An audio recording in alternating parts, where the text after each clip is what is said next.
Yo, what's up everybody? It's Monday, October 14th. As you could see, finally got back home. They got the electricity turned on.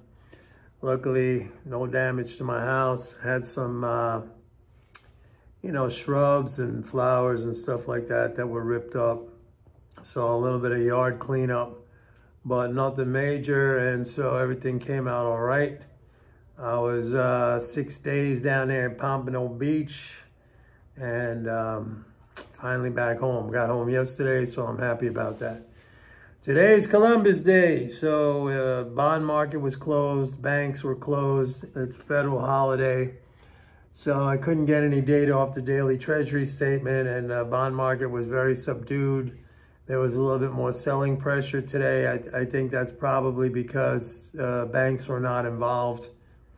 But we are right down here on some really good support in the 10-year treasury.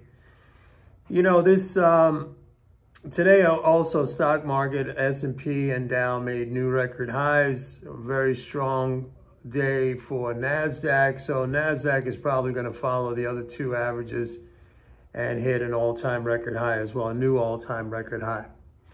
I'm not so concerned with the stock market right now because I'm really focused on the economy, and my forecast, as you know, is that as we move through the remainder of this year and particularly into next year, we're going to be running into more fiscal drag, and that's going to slow economic activity down.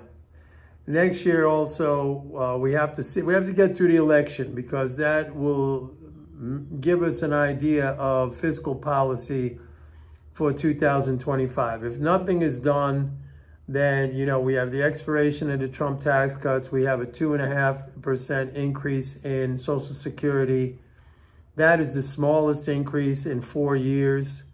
Okay, we got used to these big increases. I mean, in 2022, we had an 8.7% increase. Well, that was 2022, an 8.7% increase. Then it was like a 5 point something. And last year it was like a 3.2. Now it's going up. Now it's, this year was a 3.2. Next year it's going to be a 2.5% increase. So, I mean, but the Social Security rolls may expand as more people, retire and claim Social Security or reach the age. I told you that my birth year, 1957, was it's historic in the fact that it was the year of the most live births in the United States. So ostensibly, that should be the peak, right? I mean, it'll slow down. It should start slowing down, at least in terms of the number of claimants, the people filing for Social Security. I was the peak, 1957. So we'll see what happens there. But I'm just saying, fiscal drag is going to be increasing next year.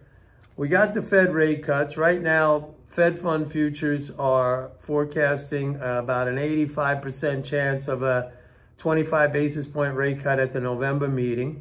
Okay.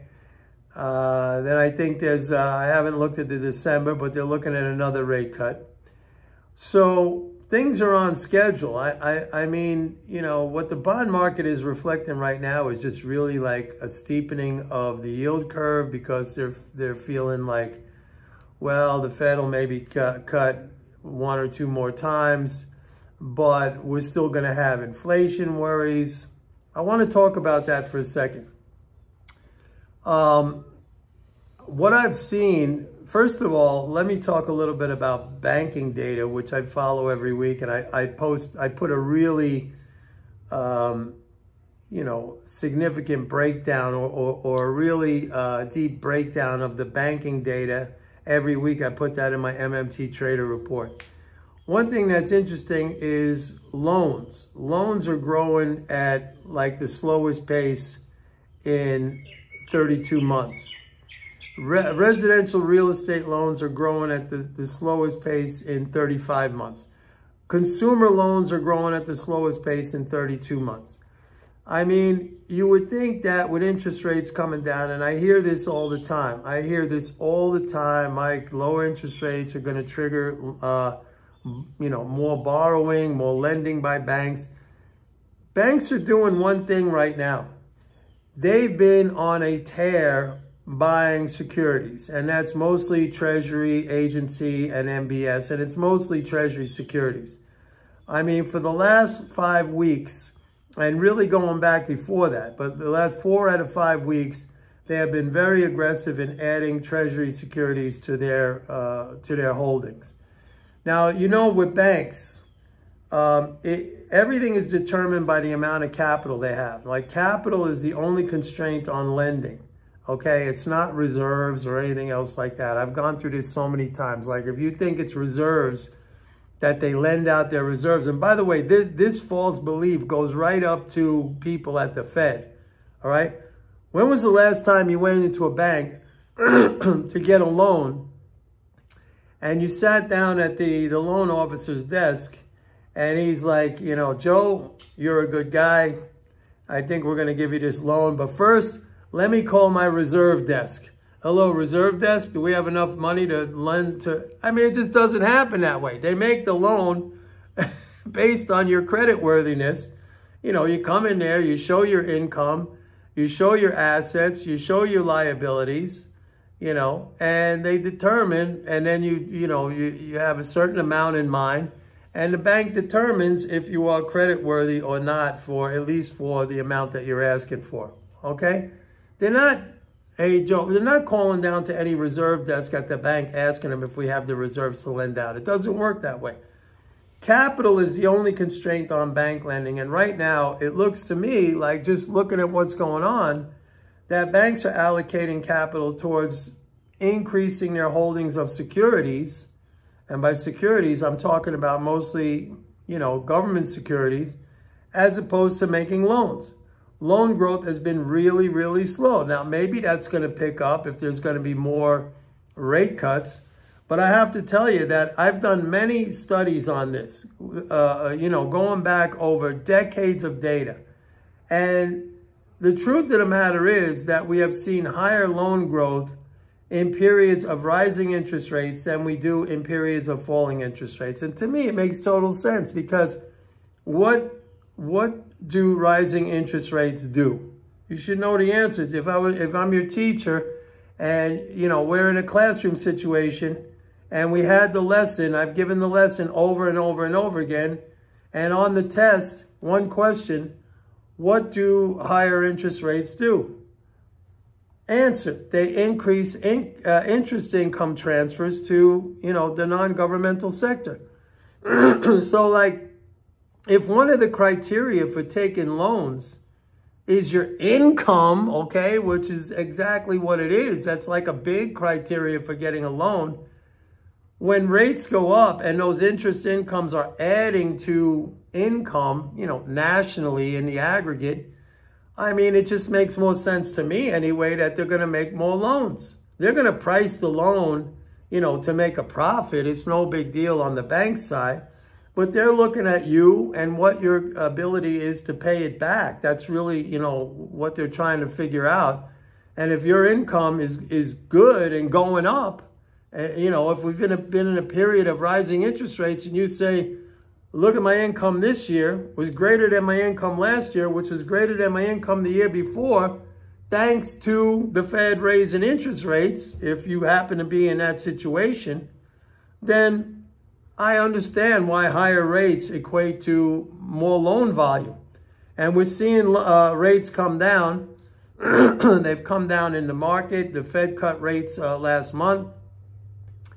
And I don't see any pickup in loans. The only pickup I see, and this is interesting, the only pickup I see is in commercial and industrial loans. And that, I'm guessing, and I think it's an educated guess, that's going towards inventory. And I'll give you a little, some anecdotal evidence. My local Home Depot, which I visit often, and I was actually there today again. And by the way, Home Depot earnings are going to be like through the roof in the next quarter because of these hurricanes. Like, I'm just seeing, if any of you have been to Home Depot lately, just leave some comments here, because I just see, and it's not panicky, it's not crazy. I mean, the media tries to say it's panicky and this and that, especially they say that before the before hurricanes hit. But people here anyway, they're very composed. They go about their business. They buy whatever they need to buy, lumber, you know, hardware, tools, whatever. But I was there today, and there were stacks and stacks and stacks of chainsaws, of leaf blowers, like so much stuff that you would need after a hurricane, okay? Not to mention other things. So I think that the commercial and industrial, the increase in commercial and industrial loans, that's going towards inventory. Now that's a really good thing that's happening, because the narrative right now in the monetarist craziness is that there's going to be inflation because of the hurricanes. I beg to differ. I think a lot of companies have jumped ahead of that, and they're stocking up on inventory. And the reason I'm saying that, and not just the example of Home Depot, but what I'm telling you about commercial and industrial loans is the only segment of bank lending that is going up. So, I mean, this time they're prepared. They saw what happened during COVID with supply issues and stuff like that. They're very hip to this now, even if it's not like a pandemic, but it's like a natural disaster. They beefed up beforehand, and the shelves are stocked. The shelves are stocked, okay? At least that's what I saw. And by the way, I was told when I was in Pompano Beach, I was told that my local Home Depot had a tractor trailer size delivery of portable generators, okay? So they came in right away. I think it was on Wednesday, right before the storm hit. They came in right away with a tractor trailer load of portable generators, all right? So there you have it. I don't think we're gonna get an inflation problem. If you look at oil, it's very tame. I do not think that the Israelis are gonna bomb the oil facilities, because they'll be blamed the world over for, and I don't think the United States wants that, especially going into the election, because Harris, Biden is gonna be blamed for that. So I think the Israelis are gonna play along. I don't think the Israelis want, and I think the Israelis are way smarter than that. I mean, they're not going to do something, you know, that's base, that's crude, you know, pardon my pun, to bomb the oil stuff. They're going to figure out something way, way, way more sly and sophisticated, believe me. And I think it's going to be the push that finally topples the theocratic, you know, the Ayatollahs. I think this is it. I think that's what they're planning. I think they see internally the discontent, the enormous amount of discontent and hatred for the regime. The regime is barely holding on to power. And I think the reason why Israel has taken so long to respond is because this is a plan in the works, a very sophisticated plan in the works with inside people, just like, you know, they took out, you know, guys in Iran. They took out, you know, these guys in Iran. And so, like, this is a very sophisticated operation, which is going to touch off, I think, the end. And it should finally come. Look, these guys, not guys, you know, savage, terrorist promoting, theocratic, extremist Islamists, been in power for almost 50 years. What, 45 years, 1979, the Iranian revolution that you know, where the Ayatollah came in. They're going down. Remember when the Soviet Union ended? This is going to be as big, if not bigger, in my opinion, okay? And so I don't think we're going to have to worry about any kind of inflation problem from what Israel is going to do, at least not with respect to oil. And an interesting thing that the Saudis, OPEC said that they're looking at weaker demand in 2025. So I'm wondering if they're looking at, you know, economic forecasts. Maybe they're reading my stuff. Maybe they're listening to my stuff. I don't know. I think I'm the only one who's talking about the likelihood of a recession in 2025 based on the interest rate cuts. And we're already starting to see the decline in interest income transfers. We had Wells Fargo on Friday saying that their interest income was down 11%. And they, Fed cut one time and it didn't even reflect. That doesn't even reflect into Wells Fargo's, third quarter earnings. I mean, that's just still going to hit. So that's something to think about. Anyway, that's it I'm happy to be back, man. It's so beautiful here. And thanks everybody for all the good wishes. I really appreciate it. Please like and subscribe. And don't forget, go to my website, pitbulleconomics.com. Sign up for a 30-day free trial. Not, how many more days we got to the election? What's that, like November 4th, November 5th? This is October 14th. I don't know, man. 3 more weeks. It's coming. It's coming. All right. See you tomorrow. Bye.